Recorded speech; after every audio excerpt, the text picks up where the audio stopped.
Kali ini saya akan bercerita tentang salah satu tokoh nasional yang beretnis Tionghoa. Tidak dapat dipungkiri bahwa etnis Tionghoa itu adalah etnis yang terpinggirkan di Republik ini.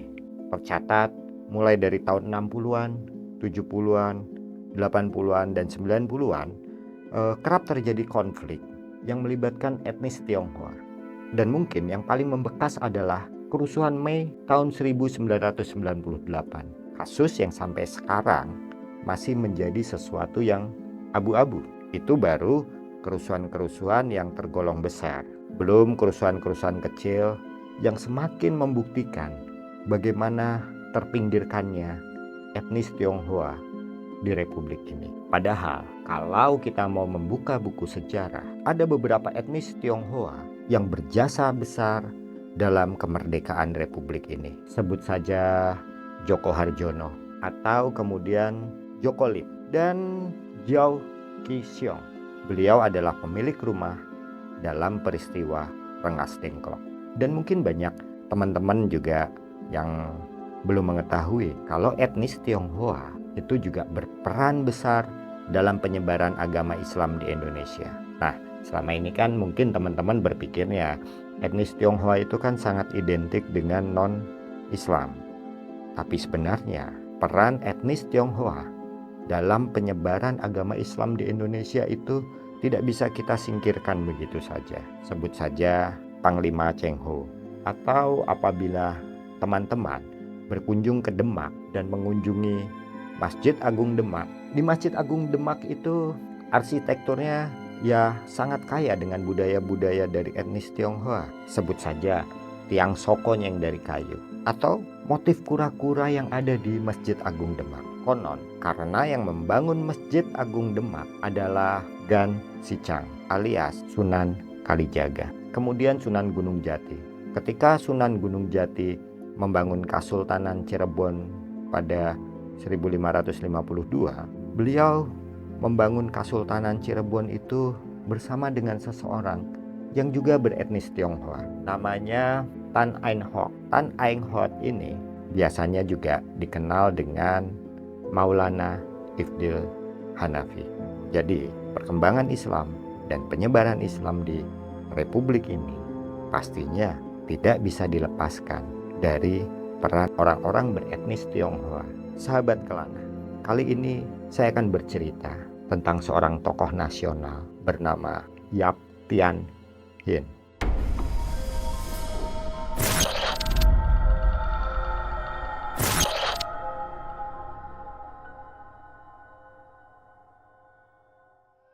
Nama Yap Tian Hin ini juga diabadikan sebagai salah satu penghargaan, Yap Tian Hin Award. Ini penghargaan diberikan kepada mereka yang berjasa dalam upaya-upaya penegakan hak asasi manusia.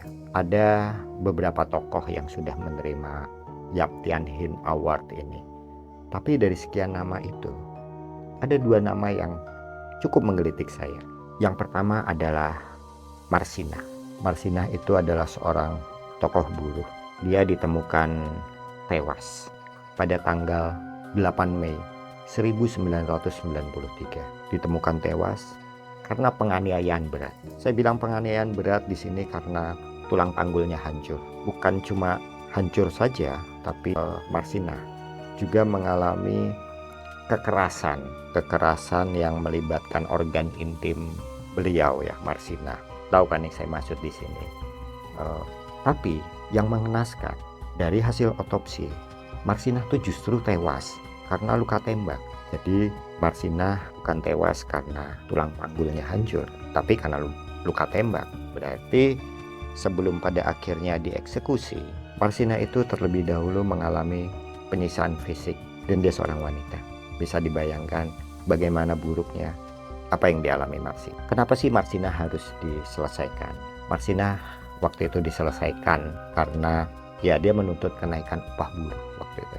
Upah minimum buruh harian dari 1.700 menjadi 2.250 rupiah.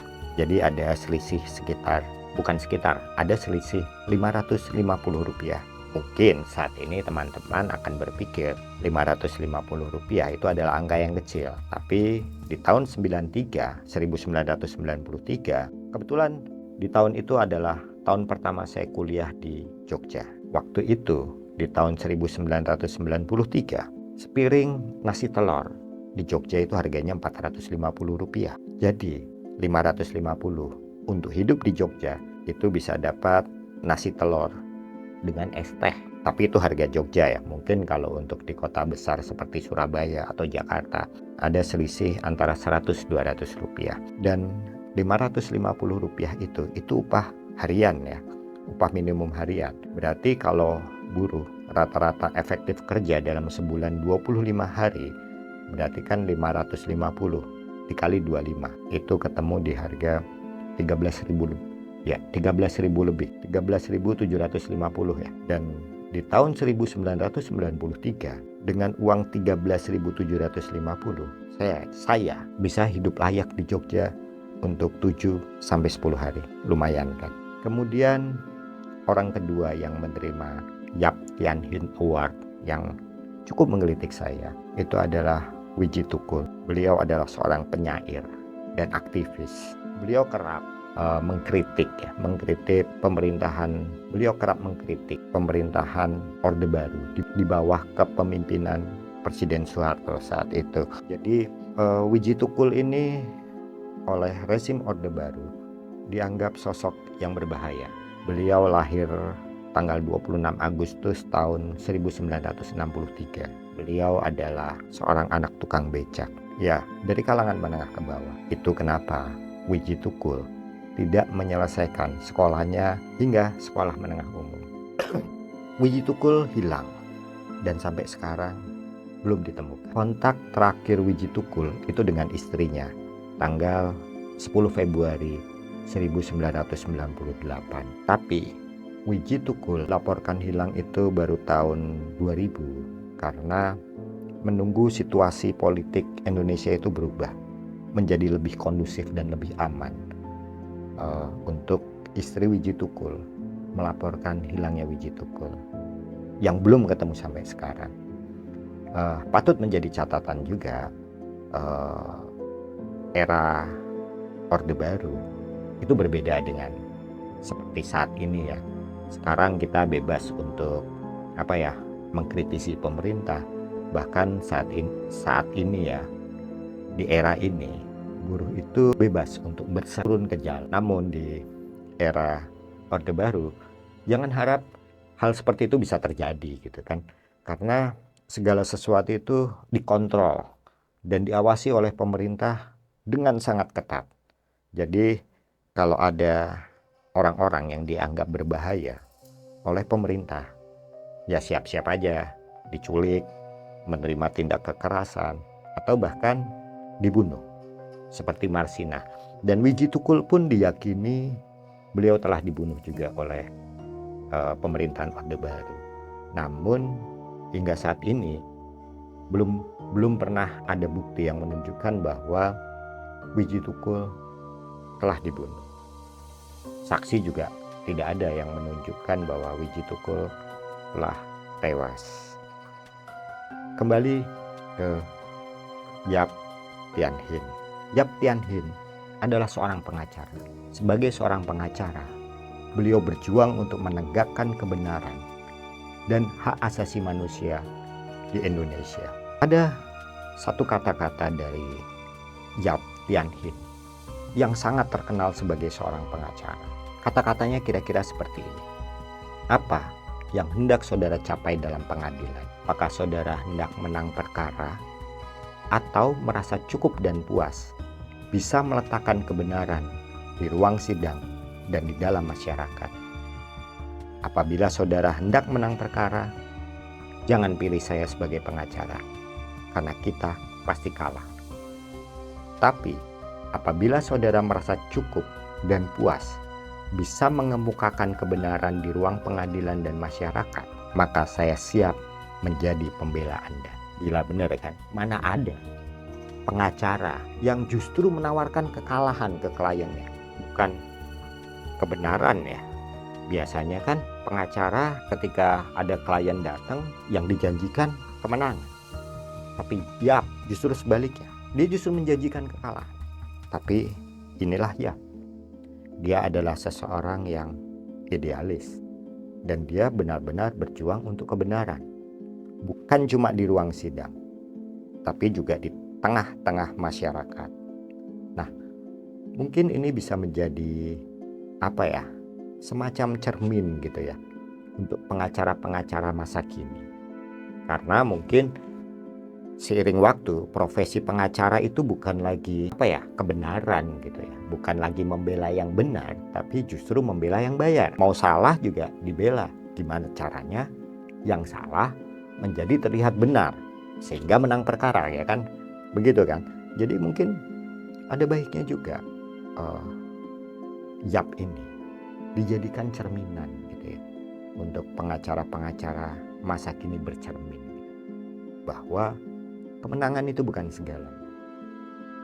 Di atas kemenangan ada kebenaran. Dan ada salah satu tokoh pers nasional namanya Mokhtar Lubis. Dalam bukunya Yap Tian Hin, Pejuang Hak Asasi Manusia, ditulis tahun 1996,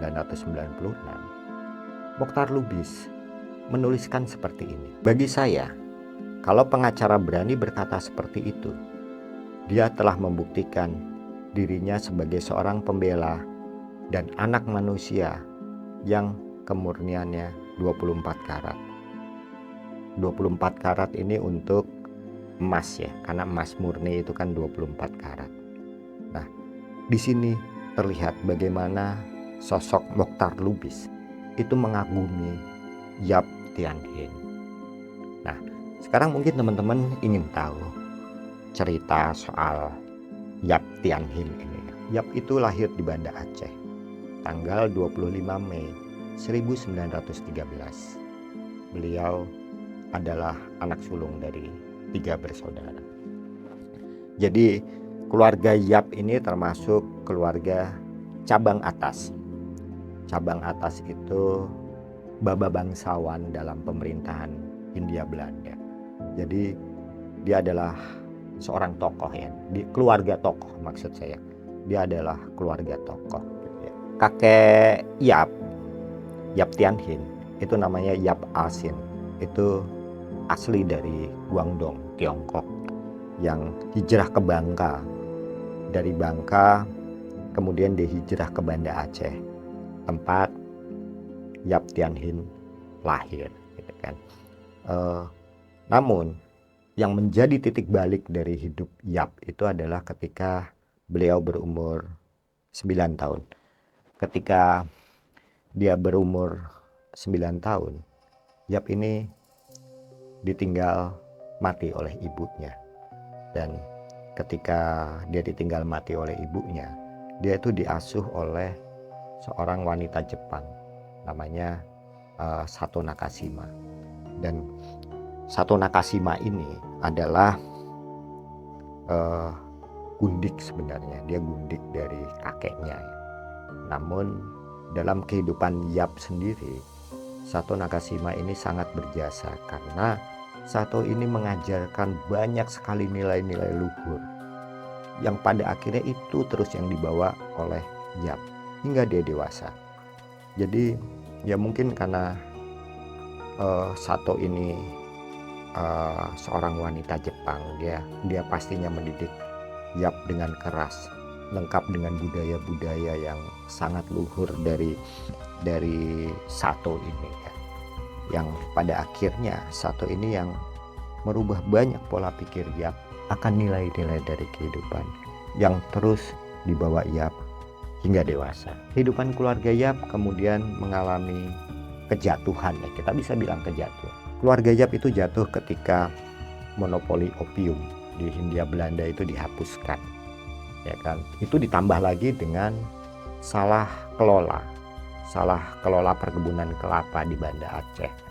Dan karena salah kelola itu mengakibatkan kerugian yang besar ya, sehingga posisi keluarga Yap itu digantikan oleh keluarga Han dari Jawa Timur. Nah, ketika posisi keluarga Yap itu digantikan, berarti keluarga Yap juga kehilangan jabatan sebagai tokoh masyarakat, dan itu membuat Yap tidak bisa bersekolah layaknya bangsa Eropa. Namun ayah Yap, karena beliau seorang yang sangat peduli dengan pendidikan, ayah Yap ini mengajukan permohonan untuk mendapatkan persamaan dengan warga Eropa. Itu juga yang membuat Yap bisa terus bersekolah Yap bersekolah di Banda Aceh. Kemudian dia juga sempat sekolah di Batavia, sekarang Jakarta. Untuk kemudian Yap itu lulus di sekolah setingkat sekolah menengah umum di Yogyakarta, itu tahun 1933. Nah, setelah Yap lulus SMP di tahun 1933, Yap kembali lagi ke Batavia. Di Batavia, Yap melanjutkan studinya. Dan setelah lulus, Yap juga sempat menjadi pengajar. Selain menjadi pengajar, Yap juga sempat kerja di kantor asuransi dan di Balai Harta Peninggalan. Balai Harta Peninggalan itu milik Departemen Kehakiman. Dan kemudian di tahun 1943, Yap melanjutkan studinya. Dia mengambil studi hukum, dan di tahun 1946, Yap itu berkesempatan untuk pergi ke Belanda karena dia bekerja di kapal yang mengangkut warga negara Belanda untuk pulang ke negaranya. Dan di Belanda, Yap menyelesaikan studi hukumnya di Universitas Leiden. Nah, setelah dia menyelesaikan studinya, kemudian Yap kembali lagi ke Indonesia. Sekembalinya Yap ke Indonesia pada tahun 1948, Yap mulai berkiprah sebagai seorang pengacara. Nah, ketika berkiprah sebagai pengacara tersebut, Yap mulai terhubung dengan orang-orang di dunia politik Indonesia. Kemudian pada tahun 1950, Yap mendirikan kantor pengacara bersama 3 orang temannya. Dan salah satunya adalah Mokhtar Kusumaatmadja. Mokhtar Kusumaatmadja ini di kemudian hari beliau menjadi menteri di pemerintahan Orde Baru. Beliau menjadi menteri kehakiman dari tahun 1974 sampai 1978. Setelah menjadi menteri kehakiman, Mokhtar Kusumaatmadja menjadi menteri luar negeri. Beliau cukup lama menjadi menteri luar negeri, dari tahun 1978 sampai 1988. 10 tahun, 2 periode. Kemudian pada tahun 1970, Yap mengundurkan diri dari kantor pengacaranya. Setelah itu, dia membuka kantor pengacaranya sendiri secara mandiri. Di tahun ini, Yap itu memulai banyak sepak terjang Yap di dunia hukum Indonesia. Beliau menjadi pelopor berdirinya Peradin. Peradin itu Persatuan Advokat Indonesia. Kemudian beliau juga menjadi salah satu orang yang mendirikan Lembaga Bantuan Hukum Indonesia, LBHI. Dan sampai sekarang masih eksis LBHI, cuma berganti nama menjadi YLBHI, Yayasan Lembaga Bantuan Hukum Indonesia. Nah, kemudian teman-teman juga pasti ingin tahu kan sepak terjang Yap yang fenomenal di ranah peradilan Indonesia. Nah, kita akan bercerita tentang sepak terjang Yap yang gila, luar biasa banget. Beliau punya banyak track record yang baik di dunia pengadilan Indonesia. Dan untuk sepak terjang Yap di dunia hukum Indonesia itu juga nggak main-main, karena Yap sering mendapat teror untuk dicelakai atau dibunuh, tapi Yap tidak pernah mundur. Yap tidak pernah merasa keberatan meskipun dia harus masuk penjara, bahkan dia siap bila nyawanya pun harus dikorbankan untuk mengungkap kebenaran di ruang sidang dan di masyarakat. Yap juga tetap memakai hati nuraninya ketika dia berprofesi sebagai pengacara. Karena Yap kerap menggratiskan biaya perkara untuk mereka yang lemah dan miskin. Contohnya, Yap pernah menjadi pengacara untuk pedagang kecap keliling di Pasar Baru yang dianiaya. Kemudian Yap juga pernah membela menjadi pengacara untuk pedagang-pedagang di Pasar Senen yang diusir oleh pemilik gedung. Nah, di pengadilan, Yap itu pernah menyerang pengacara dari pemilik gedung. Menyerang dalam tanda kutip, jadi Yap itu tidak menyerang secara fisik. Dia menyerang dengan kata-kata. Kata-katanya kira-kira seperti ini. Bagaimana mungkin Anda membantu orang kaya untuk melawan orang miskin? Gila kan? Benar-benar Yap menjadi pengacara bukan untuk mereka yang punya uang atau mereka yang punya nama. Bahkan mereka yang ada di bawah akar rumput pun itu dibela oleh Yap gitu. Bahkan tanpa bayaran karena Yap menggratiskan. Tapi nama Yap itu melambung ketika dia menjadi pengacara untuk Subandrio.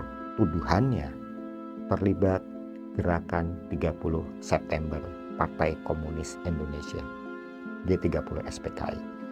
Itu nggak main-main karena Yap itu berhadapan langsung dengan penguasa saat itu.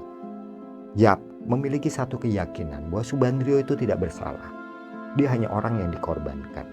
Dan bukan cuma Subandrio aja yang beliau bela untuk kasus gerakan 30 SPKI ini. Tapi beliau juga membela Abdul Latif, kemudian Asep Suryawan, kemudian dia juga jadi pengacara Oi Cotat. Itu semuanya kasusnya G30 SPKI. Nggak selesai sampai situ aja ya. Tapi Yap juga mendesak pemerintahan Orde Baru untuk membebaskan tahanan politik kasus ya ini Partai Komunis Indonesia di Pulau Buru, ya kan? Mungkin teman-teman berpikir bahwa Yap itu adalah salah satu pendukung Partai Komunis Indonesia. Tidak, Yap itu seseorang yang sangat anti dengan komunis gitu ya. Meskipun anti komunis, Yap tidak pernah keberatan untuk menjadi pengacara mereka yang dituduh terlibat gerakan G30 SPKI. Bahkan tidak keberatan untuk membela pendukung Partai Komunis Indonesia. Ya dengan itu tadi, mendesak pemerintah untuk membebaskan tahanan politik di Pulau Buru. Jadi kenapa sih Yap melakukan itu? Murni 100% atas dasar kemanusiaan. Yap melakukan itu atas dasar kemanusiaan. Kemudian Yap juga pernah dipenjara ya, setahun setelah kasus Subandrio. Yap itu juga ditangkap, ya kan? Dia ditangkap ketika menjadi pengacara untuk salah seorang pemilik bengkel. Waktu itu pemilik bengkel itu diperas oleh kepala Kejaksaan Tinggi sama kepala Kepolisian Jakarta. Itu tahun 1988 ya. Yap itu meminta hakim untuk menangkap kedua pejabat tersebut. Dan setelah itu yang ditangkap justru Yap. Tuduhannya adalah yaitu tadi mencemarkan nama baik ya.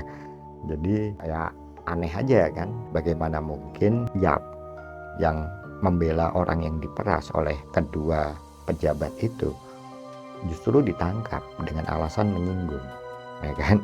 Tapi ya itulah dunia hukum Indonesia terlebih pada masa itu. Jadi semuanya sangat abu-abu. Ketika yang dilawan itu adalah mereka yang ada di pemerintahan, apalagi dengan jabatan tertentu, yaitu sangat sulit gitu ya. Kemudian oke lanjut ke kasus berikutnya ya. Tahun 1976 Yap itu juga pernah menjadi pengacara untuk seseorang bernama Sarwito Kartowibowo. Dia pegawai Departemen Pertanian. Tuduhannya subversif. Ya, jadi Pak Sarwito ini dituduh ingin menggulingkan pemerintahan Soeharto. Ya kan, ingin menggulingkan Presiden Soeharto sebagai presiden. Dan yang dilawan sekali lagi yang dilawan Yap itu adalah pemerintah ya. Jadi itu benar-benar gila-gilaan ya di era Orde Baru ada orang yang berani berhadapan secara langsung dengan penguasa itu gila-gilaan gitu ya. Terus kemudian ini juga cukup menarik ya. Di tahun 1980 Yap itu menjadi pengacara untuk Rahmat Basuki. Rahmat Basuki itu adalah seseorang yang melakukan peledakan ya. Jadi dia ngebom kantor cabang BCA di Jalan Gajah Mada dan pertokoan Glodok. Jadi Yap menjadi pengacara juga untuk Rahmat Basuki gitu. Karena Yap yakin di balik ini itu ada motif yang lebih besar lagi gitu. Dan yang menariknya adalah Rahmat Basuki ini adalah seorang yang anti Cina gitu kan. Tapi sebagai orang Cina, Yap justru membela dia gitu kan. Ini seperti air tuba dibalas dengan air susu ya. Dan Yap menyelamatkan Rahmat Basuki karena Rahmat Basuki itu dituntut hukuman mati. Tapi Yap menyelamatkan dia. Pada akhirnya Rahmat Basuki itu hanya mendapatkan hukuman 17 tahun penjara. Ya kan? Kemudian Yap juga pernah masuk penjara gitu ya.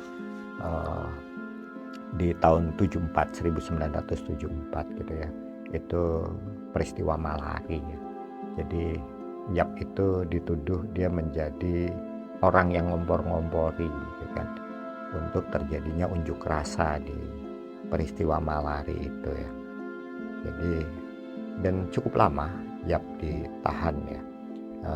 Kalau nggak salah dia 11 bulan ditahan gitu ya. Nah sayangnya petualangan Yap, sepak terjang Yap di dunia pengadilan ya, di dunia hukum Indonesia pada akhirnya harus berhenti. Kenapa harus berhenti ya? Oke, saya akan cerita kenapa perjuangan Yap di dunia hukum Indonesia pada akhirnya terhenti. Saat itu Yap sedang menjalankan perjalanan dinas ke Brussel, Belgia, untuk menghadiri konferensi internasional lembaga donor untuk Indonesia. Yap mengalami pendarahan usus, kemudian dibawa ke rumah sakit Santo Agustinus di Brussel. Namun 2 hari kemudian Yap menghembuskan nafas terakhirnya pada tanggal 25 April 1989.